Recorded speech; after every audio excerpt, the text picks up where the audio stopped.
Great. So we're going to get started. I'm your host today. I'm Scott Alexander. I'm the president and CEO of iVelocity Marketing, as well as Gyrus Micro Marketing, which is a micro marketing firm that focuses in the B2B space. But today we're going to talk about something I'm particularly passionate about, which is Airway and TMJ, and just broadly speaking, the sleep apnea marketing space. We're seeing tremendous growth there. Our practice spends a lot of time helping dental practices across the country figure out how do they really sort of get some traction and see some growth on the sleep side of their practice. So we put this together. We're going to go through essentially a fairly high level introductory course to how to build a marketing plan for a sleep apnea practice in about 30 minutes.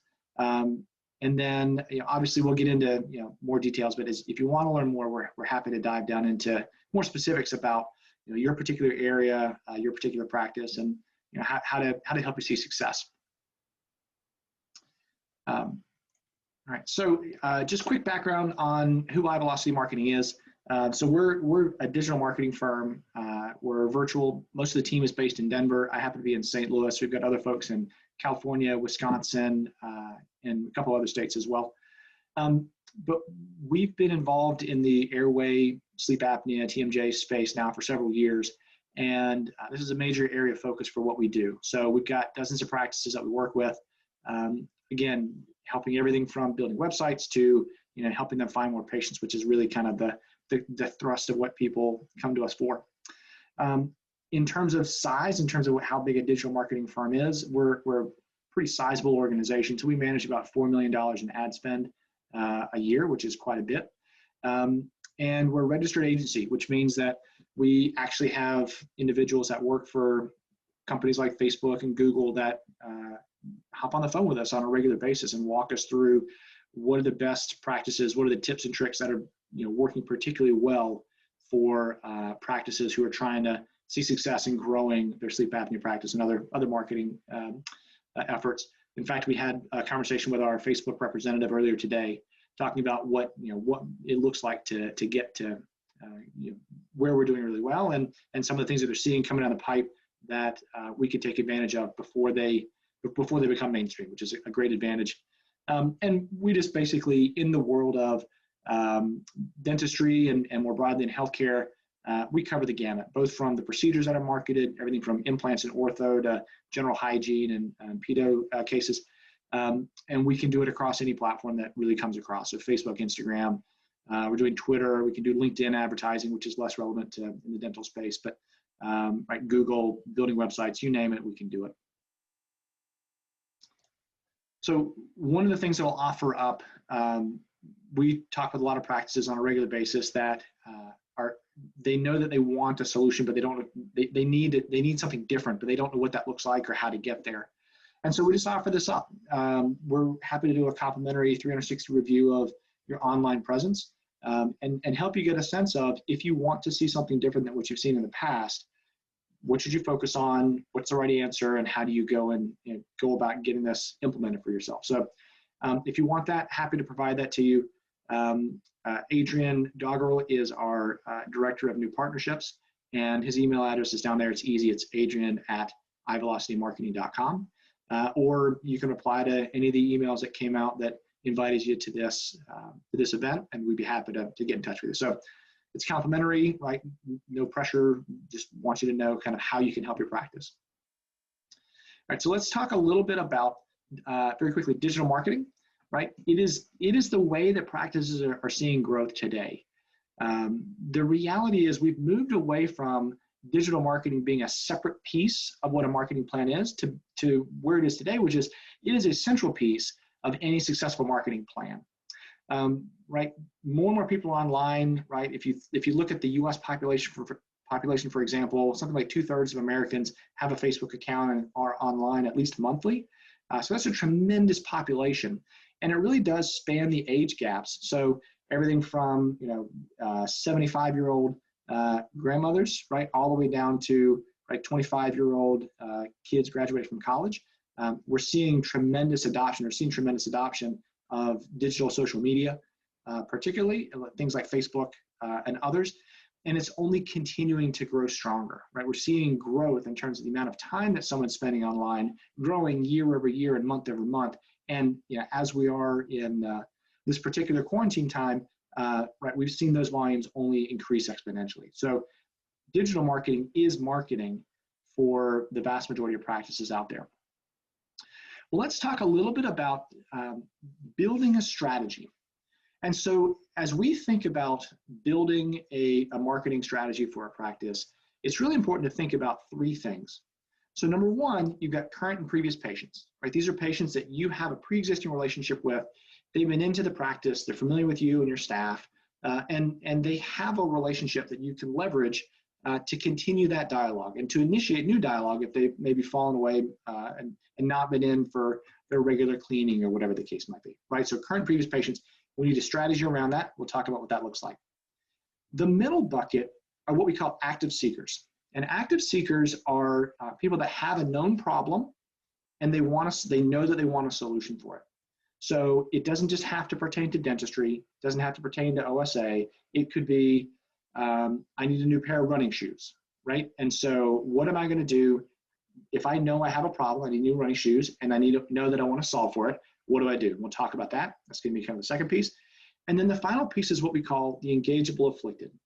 And for sleep, for airway, TMJ, whatever terminology you want to think about, this is a large segment of the population. Depending upon the numbers that you want to look at, right, you can see the prevalence of sleep apnea, obstructive sleep apnea, or OSA, at on the low side 8%. A typical rate is about 20% is what we see. And then we have some people that are maybe more aggressive that are saying that it's upwards of 40% of the American population has sleep apnea. I don't know that I'm buying the 40%, but you could convince me pretty easily that about 1 out of every 5 Americans does in fact have obstructive sleep apnea. And again, as we're seeing the growth in chronic health conditions and obesity increase, we know that there's a positive correlation so that more and more folks are developing sleep apnea as time goes on. These folks, a lot of them are not going out and trying to solve for that problem. They don't see the snoring as an issue. And so what we find them and where we bucket them is we bucket them as engageable afflicted. These are folks that need to kind of be woken up to say, hey, you should come in, you should do something about this. So a good marketing plan for a practice has thoughts at least around how are we addressing these 3 different buckets and plans to leverage them so that you're actually getting as many of those folks into the practice as possible, okay? So let's talk a little bit about who this, my slides would go forward here. Okay, here we go. All right, technology. So what we're going to talk about is who is this airway patient? Because I think it's really important, particularly if the majority of your practice is around cleanings and you're filling cavities, a little drill and fill, you may be doing some bridge and crown work. An airway patient is a different kind of a patient. And it could be that it's the same human being sitting in that chair, but the decision-making process for someone who's evaluating an elective procedure versus someone who's evaluating essentially a routine or acquired procedure like filling a cavity is fundamentally different. So let's talk a little bit about the psychology of an OSA or a TMJ patient. So the reality is they've been living with this condition now for months or years, right? And it's also one of those conditions where it starts off slowly and then really ramps up over time. So the condition worsens. It's an insidious condition that it gets worse over time. And it just becomes like a frog in a pot of boiling water. They don't realize that it's an issue until it's really become a substantial issue. And so one of the things that we need to do is we need to help people understand you need to get out of the status quo. Your normal is not a good normal. We need to do something about that. The other thing that we need to do and we need to appreciate is oftentimes these OSA patients do not attribute the symptoms that they're experiencing, the fatigue, the weight gain, just the lack of joy in life. Like they don't tie that with the fact that they're not sleeping well at night. And so one of the things that we need to do is help to bridge that connection so that they start to see those symptoms of, hey, yes, you're going to bed at 10 o'clock, but your body's only asleep for very short periods of time because you keep waking yourself up. And so if we're not able to do that, then you're really never going to be able to get the momentum that you need inside a patient to be able to move forward with the care that they need so that you can help them get back to health. So that's really important. As a result, what we need to think about is getting folks to step out of the status quo and to move forward based on three things. Number one, we'd like to think of it as a shock to the system, right? And so what that looks like is, say that I'm a patient, I have obstructive sleep apnea. I come in, I'm in the chair with you, and you say, hey, Scott, look, you're exhibiting some of the signs that we associate with sleep apnea. I want to ask you a couple of questions, and you tell me about this. And oh my gosh, maybe I do have sleep apnea. I don't know, right? That would wake me up as a patient. That's a shock to the system. Things like advertising, particularly for the engageable afflicted population and the current and previous patients, that's also a shock to the system. We need to do something to get them out of their status quo, wake them up a little bit. Number two is they need to have a moment of courage, right? They need to make that decision that, yes, this is something that I'm going to explore. We know that everybody's super busy, right? Even in the current situation that we find ourselves in, we're all maxed out in terms of how much attention we can pay, how much energy we have.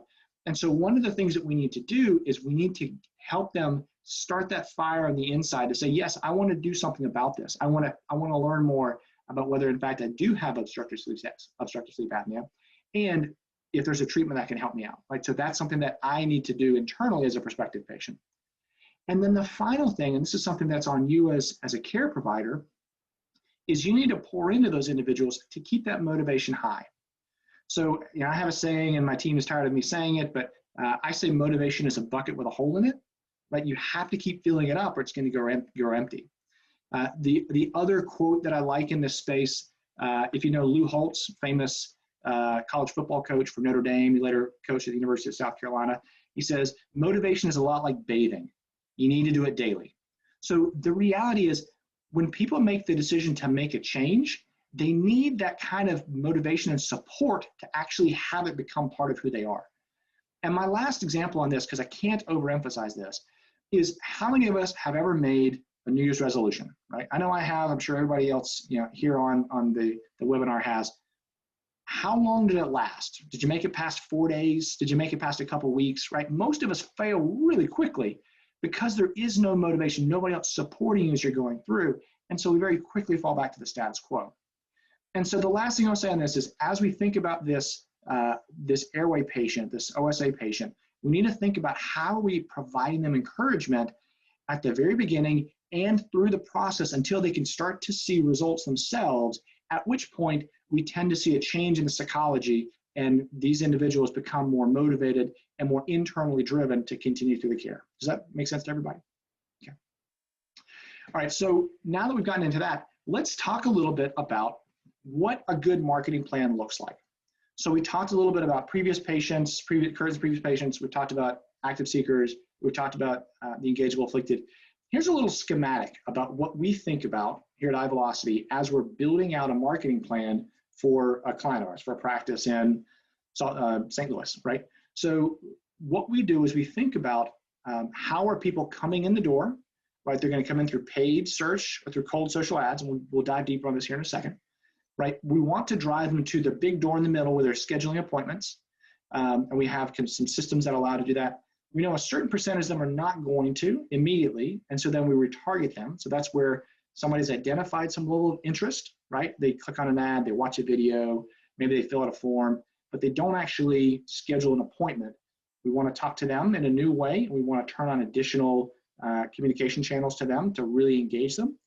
And then the final piece, imagine somebody's walking, down the hallway to that appointment scheduling door.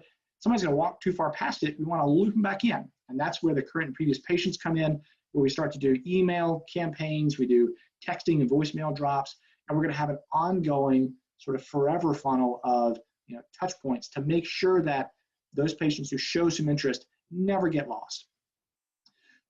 I spent a number of years at the Mercy Health System as head of innovation and product development for the health system.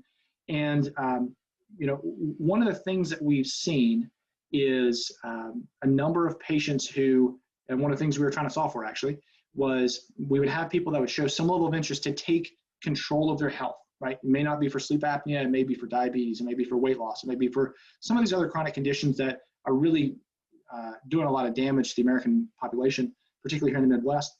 And they would raise their hand for a short period of time, and then they'd go dark. And so one of the things we tried to do, or we're focusing on, is how do you keep them engaged? You need to think about that in your practice as well. You'll have folks that have these moments of courage where they say, I want to learn more, and then they fade out. That's why things like ongoing email campaigns, voicemail drops, and texts are so critical, is you want to engage them and keep them coming back in. So this is what the overall schematic looks like for a healthy marketing plan for a sleep practice. Let's dive into some of the actual pieces, and we'll talk a little bit more about how you go about actually implementing these for your practice. Okay. There we go. All right, we got technology. All right, good. So, you saw that? We're going here. All right, so let's talk a little bit about current and previous patients. So everybody knows Warren Buffett. You know, at this point, he's the third or fourth richest man in the world, right? And he's multi-billionaire. He's a smart guy.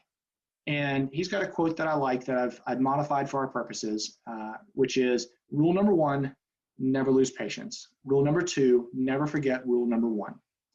So this is really important for all aspects, all services provided inside a dental practice, but particularly when it comes to growing elective procedures, things like OSA and Airway, TMJ, everything else, because once we know that somebody is aware that they may have one of these conditions, we never want to lose them to just sort of the fog, having them go off and us lose contact with them. And we want to do that for a couple of reasons. Number one, from a caregiver standpoint, from a care provider standpoint, it's our responsibility to help people into health, right? To the extent that we are able to, this is a great responsibility that we have to provide that kind of care to our community. And so to lose track of these folks is just, it's not living up to what we're being called to do. Number two, from a financial perspective, there's a certain number of people that are indicated and can benefit from the care. And so if you're not actually keeping track of the people that would benefit and could potentially, go forward with care and generate production for the practice, right, you're doing your practice a disservice. So there's a lot of reasons why you never want to lose touch with folks. Just as an aside, and I included this here, the average dental practice, average GP, loses about 20% of their patients every year, right? And that's people moving. That may be because right, they just want a different dentist, whatever the case might be.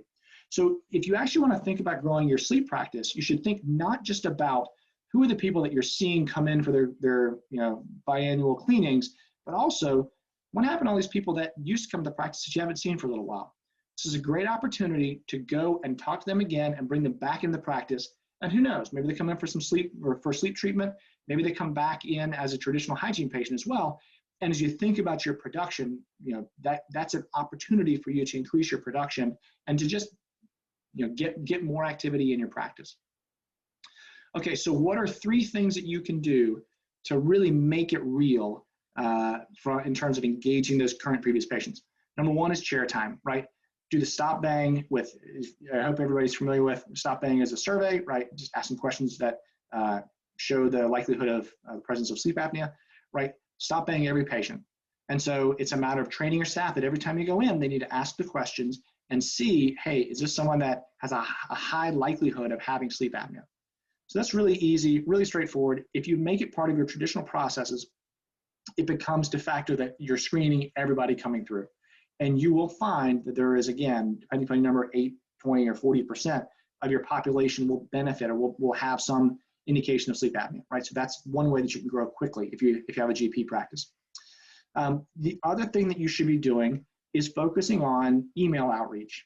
So 2 to 4 times a week, you want to be sending a month rather, you want to be sending out regular communication, right? Information just saying, hey, look, here's what's going on. Did you know that patients with sleep apnea have a 30%, I don't know the number, 30% higher likelihood of gaining weight over the holidays, whatever it looks like, right? But sending out statistics to get people's attention and get them aware of sleep apnea on a regular basis builds familiarity with the condition and also helps to cement in the patient's mind that you are an expert in this field, which is something that you want to be doing. And then the final thing that you should be thinking about is utilizing platforms. We use a particular one called High Level for our clients, where you can send out regular automated texts and voicemail drops.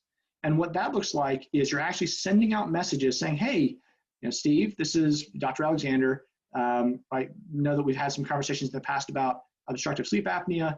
We didn't move forward at that time, but I wanted to see if you could come in, schedule some time. I'd like to have a conversation with you about that, right? We can automate that voicemail and actually send it out to all the patients that you have, that you're treating, as well as those you've treated in the past. So again, it's about getting people aware and getting them into the practice for, whether it's a home sleep study or, a head and neck exam, just a general exam for, the presence of sleep apnea. So those are 3 things that you can do today to start to drive more awareness in your existing patient population around sleep apnea and the fact that you're providing that care.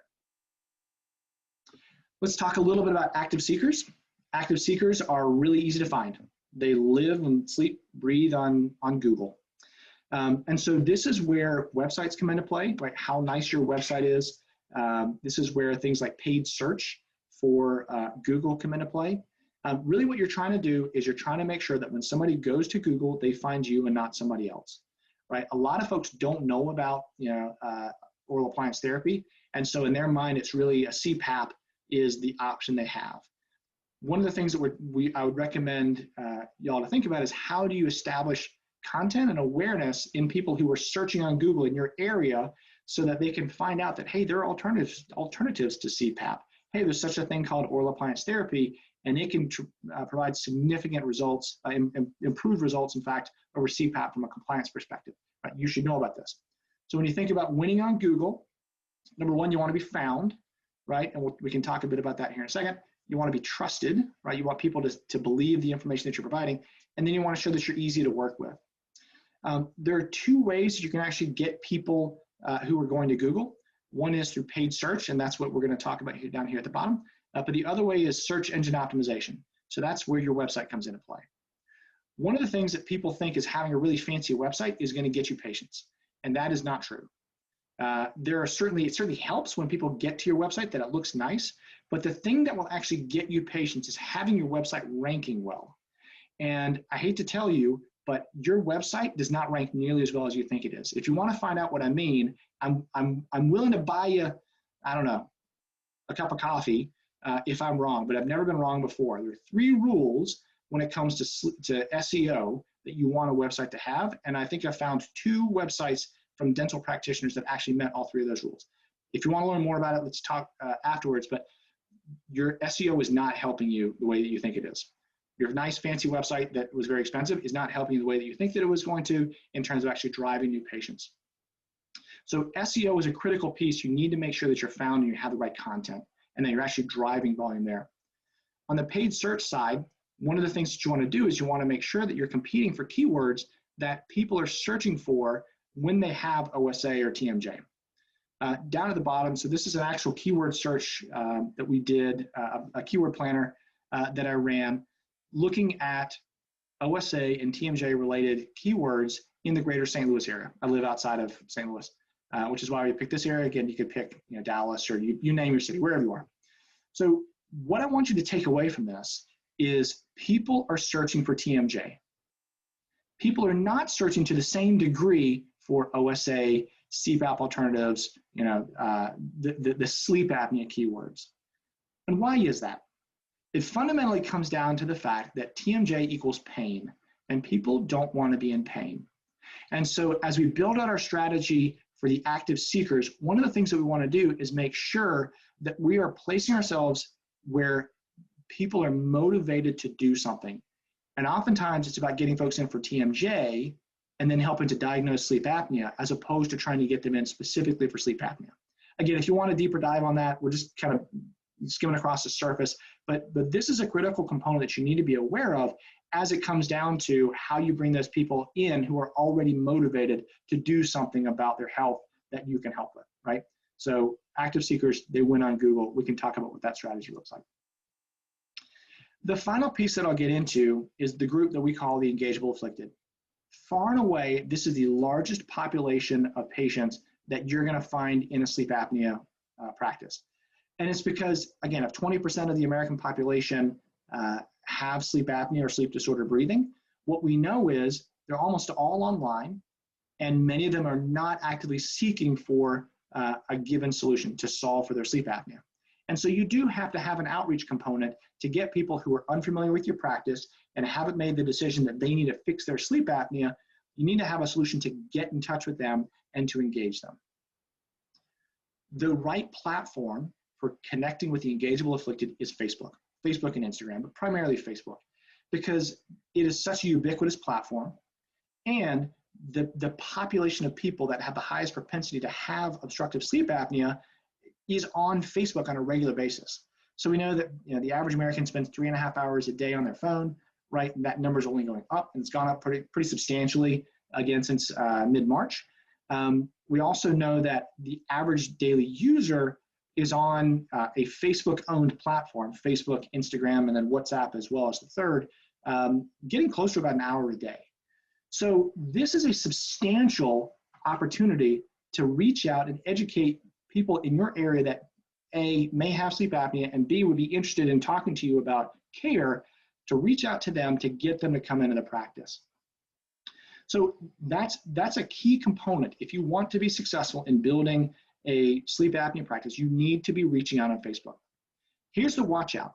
The watch out is, we talked to a lot of practices who say we are really, really active on posting organically on Facebook. And unfortunately, that doesn't do much for you. The way that the Facebook algorithms work, only about 10% of the population of the people actually following your page are going to see your posts. So that means two things. Number one, 90% of the people already following your page are not ever going to see your posts. And number two, people not following your page are not going to see your posts. So why is that? Well, it's really because Facebook is an advertising platform. 98% of their revenue comes from advertisers. It comes from dental practices, the guys down the street from you. It comes from plumbers and guys like us that run marketing agencies. Like, it comes from us paying money to show our ads to the audience of people on Facebook. And so when we talk to a lot of practices, it's oftentimes an eye-opener that the organic posting that you're doing is really not helping you to bring in new patients. It does have a purpose. It helps to sort of reinforce your existing patient population. But when you're trying to get a lot of people to come in from the community to your practice, organic posting is not going to be successful for you. Two more things that we want to talk about on building Facebook, because this is such a powerful platform for reaching out to individuals with obstructive sleep apnea, is number one, we need to be spending time thinking about not just the hard lead generation of, I want people to immediately come into my practice. We obviously want that, right? That's a substantial percentage of what you want to do from a marketing perspective. But you need to think about the other two aspects as well. So number one is brand awareness. So people need to know that your practice exists. By virtue of the fact that you're on this call, you already know about the role of oral appliance therapy and the breakthroughs that we're seeing in the treatment of sleep apnea through the dental profession. The vast majority of people don't know that. Again, I spent 4 years as the head of innovation for one of the nation's largest health systems, and I didn't know about it. And so the reality is, it's not common knowledge. So we need to be spending some time and frankly, a little bit of investment thinking about how do we start to educate all the people in your area that this is an approach that is not only acceptable, but also better than or more beneficial than some of the treatments that are out there, like CPAP, right? So we need to spend a little bit of time building out brand awareness. We need to spend a little bit of time on thought leadership, developing our practice as being seen as the expert in the area. And then we've earned permission to actually drive people in or invite them in either directly to the practice or to seminars or other types of events where you're having sort of educational experiences. So a nice, robust marketing plan is going to think about all three of those pieces and look at how do you actually do these things in a way that's going to provide real, substantial return in a very short period of time, right, over the course of months or quarters, not years, so that you can actually get the return on investment that you're looking for. Again, we know how to do that. We've been doing this for some time, but it's those three aspects coming together that really make us successful. The other thing that we see here is, again, I mentioned that we have conversations with folks that work for Facebook whose job is to make sure that we're successful on behalf of the practices that we serve. one of the trends that they shared with us, this was probably about a year ago, maybe almost 18 months ago, was this concept of lookalike audiences. And it's something that is embedded in the way that we run campaigns for our clients, is this idea that Facebook is an advertising platform that has spent billions of dollars on artificial intelligence. And how that actually applies to someone like yourself is this. We're actually able to take a list of patients that have gone forward with some sort of a treatment, right? It could be for sleep apnea, it could also be for other things, but we can take that list and then actually train the algorithms in Facebook to find those people that look like that list of individuals. And why is that relevant to you? It's relevant because as we think about what it looks like to actually create a successful practice, once we start to get some momentum in that flywheel, we start to see that things are going well, it becomes a self-perpetuating experience that we're going to take the success that we have, train Facebook to go find more people like this, and it gets better and better and better over time. So that's the power of being able to incorporate artificial intelligence, and in this case, machine learning, based on a previous patient population into the algorithm. That's what you get, is you get that experience and you get that flywheel to see greater and greater success. And again, one of the things we recommend to everyone on the webinar and to all practices is you need to think about how you're incorporating things like lookalike audiences into your campaigns so that you can expedite the success that you're going to get and really put some structure around how you're teaching the system to get better and better over time, as opposed to having to take a linear step. It's more exponential. So that's important. All right. So getting ready to land the plane. I'm right at my 30-minute MBA on how to do sleep apnea marketing. I wanted to come back to the schematic. So hopefully this makes a little bit more sense now as we think about what does it look like for a practice to build a robust marketing plan. Again, if we're going to move from the left to the right, number one, we're thinking about paid search. How do we make sure that when those active seekers, those people who have a problem and are looking to solve it, how do we make sure they find you instead of someone else, right? That's paid search. That can also be SEO, right? Making sure that your website is ranking well, but that's a critical component to it.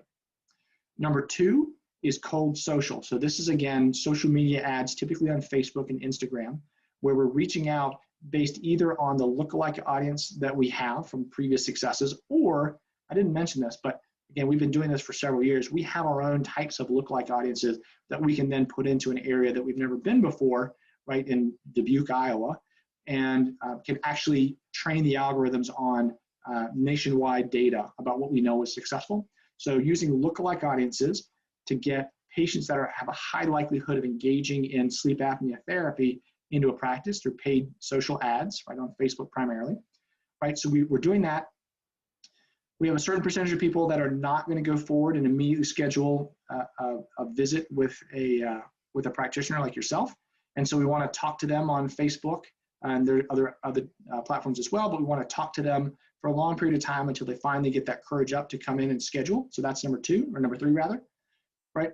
We have the appointment scheduling where we're trying to bring folks in, we're trying to get them to schedule to come in directly to the office or to come to an event like a patient education meeting where they're gonna learn about the background of OSA and how oral appliance therapy may help.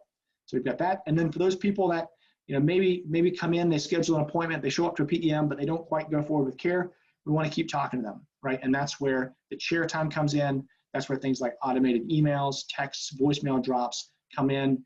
Is we want to make sure that once somebody raises their hand and says, hey, I may actually have a challenge that needs to be addressed and you can help me out, we want to make sure we never lose touch with them, right? So that's what a good marketing plan looks like for a practice who's interested in growing their airway, their sleep apnea, their TMJ practices. This is what it looks like. So the last thing that I'll mention, and then we had a couple of questions that come in from folks who registered, and we'll address that. If you have other questions, feel free to drop it into chat. Happy to answer those questions. But I just wanted to reiterate that we're really passionate about this space, right? As a group of folks that have been serving sleep apnea airway practices for years now, we see the benefit that it provides to helping the practice grow, to helping the community get healthier, and just to see people vibrant again because they're able to finally get a good night's sleep. So we really want to see you be successful. which is why we're offering this. If you want, we're happy to come in and give you a full diagnostic on your presence online. What's the likelihood, or what's the relative health for your practice in terms of being able to get Airway or TMJ patients into your practice? There's no cost, there's no involvement, right? Just quick conversation about what does success look like. We do our diagnostics, and then we come back and present them to you. If you're interested in that, feel free to reach out to Adrian at iVelocityMarketing.com, and he can schedule some time with you, or just reach out to one of the emails that you got about coming into the webinar. Again, happy to do that. We enjoy the opportunity. So I wanted to thank everybody for coming. I'm going to switch over to questions, and if you have an additional question or two, feel free to drop it in chat. Otherwise, we'll just answer these ones that I've gotten before and then call it a day. So, okay, so the question that we got, and we didn't have slides built out around it, is around referral channels. So specifically, how do you go about building referral channels for sleep apnea, right? And this came from a gentleman who was a specialist, right? He is very successful oral surgery practice, and just had the question, what do you do? If you find yourself, like if you're perio, or you're doing, you're doing implants, you're doing endo, whatever the case might be, you're probably used to more of a referral channel than what we typically see in the airway space. And so this is what I would tell you is referrals come from relationships, and it's hard for us to create relationships today because we can't do face-to-face.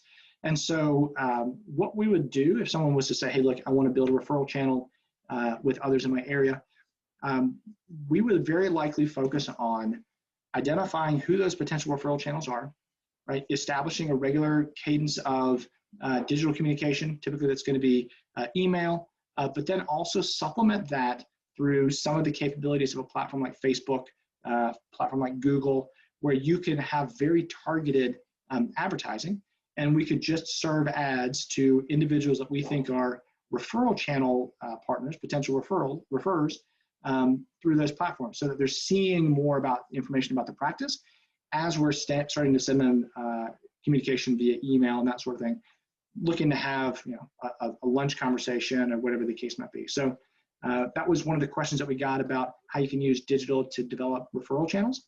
And yeah, hopefully that was helpful. If we don't have, I don't see any other questions in the chat. If you do, then, or rather, if you have any questions, feel free to shoot them to me again, or Adrian. Either one is fine, and we're happy to answer those on a one-off basis.